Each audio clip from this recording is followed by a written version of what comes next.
Pour faire le point sur la situation au large des côtes tunisiennes après le naufrage du pétrolier Xelo, nous sommes en direct depuis Tunis avec Nejwa Becha, notre correspondante pour Médien TV. Bonjour.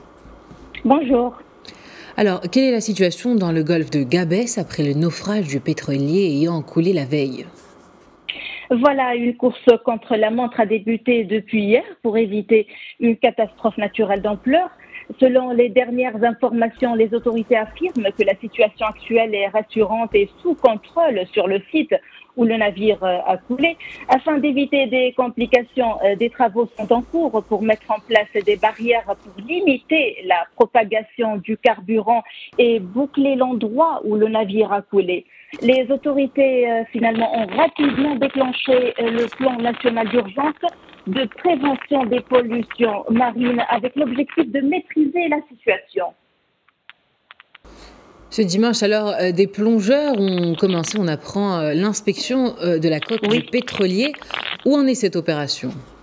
Voilà, exactement. À la faveur d'une amélioration de la météo, une équipe de plongeurs accompagnée du capitaine et du mécanicien du navire a plongé sur les lieux de l'accident et inspecté la position du navire. Il a été confirmé qu'il n'y avait aucune fuite de son réservoir chargé d'une cargaison de gasoil et ils sont en train d'étudier actuellement la possibilité de décharger le navire de ce gasoil.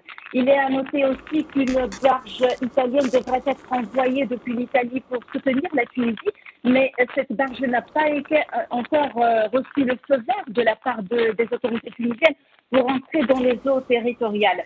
Cette initiative italienne intervient après les contacts menés par le chef de la diplomatie tunisienne en Algérie avec les autorités italiennes. À rappeler aussi que les 7 membres d'équipage ont été secourus par les gardes-côtes tunisiens et ils sont en bonne santé. Et selon le porte-parole du tribunal de Gabès, une enquête a été ouverte sur les causes de ce naufrage. En France, merci pour ces précisions, Nejwa Becha. Je rappelle que vous êtes correspondante pour Médien TV.